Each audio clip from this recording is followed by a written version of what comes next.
Okay, picture this. You're at a local karaoke bar, right? You didn't sign up for the list. You're just there to grab a drink, watch other people take their turns, maybe kind of half sing along from your seat while someone else is up there literally murdering a power ballad.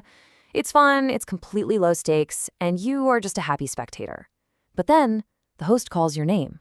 Wait, what? You didn't put it there. You definitely don't know the song, but suddenly the microphone is already in your hand, the lights are shining brightly right on you, and the whole room is waiting. There is absolutely no walking off this stage. You're up, whether you feel ready or not.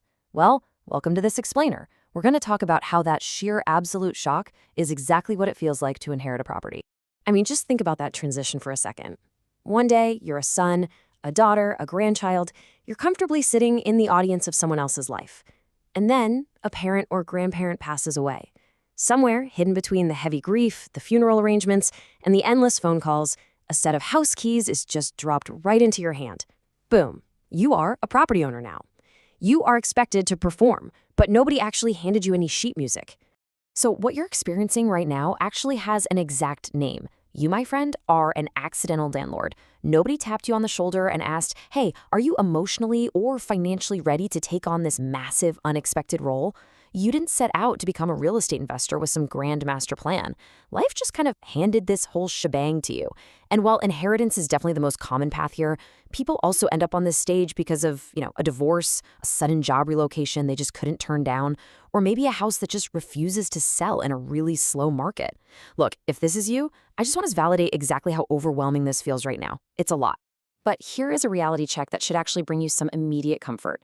You are not alone in this, and you are definitely not behind.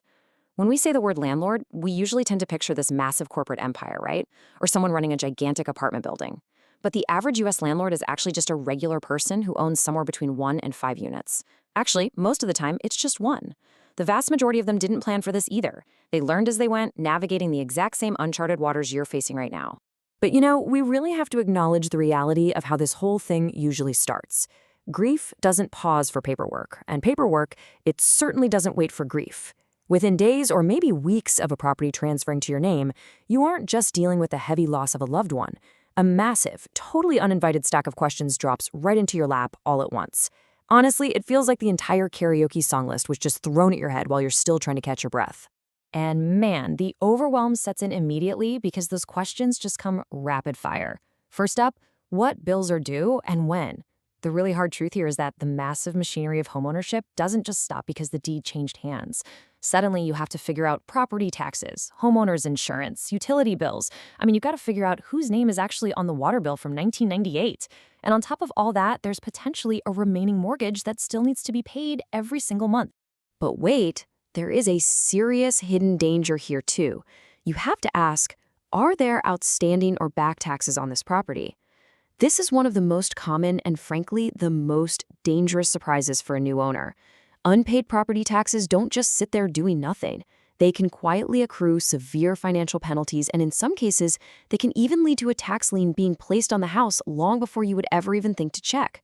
And then, of course, there's the legal side of things. Is probate still in process? Because depending entirely on the laws of your specific state and exactly how that property was transferred to you, there might be ongoing legal probate steps happening in the background. And those steps might severely restrict what you're actually legally allowed to do with the inherited property right now. You really need to know where you stand legally before you make any sudden movements. And looming over all of this is the ultimate, giant question. Do you move in, rent it out, or sell it? It feels incredibly heavy, I know. So the absolute crucial point is this. While this feels like a massive 5-alarm fire kind of emergency, it is absolutely not a decision you have to make in the first 48 hours. No matter how much the pressure is building up in your chest, you do not need to make the biggest decision of all today. Take a breath. Because if you try to force that decision immediately, you really risk falling into the most common trap accidental landlords face.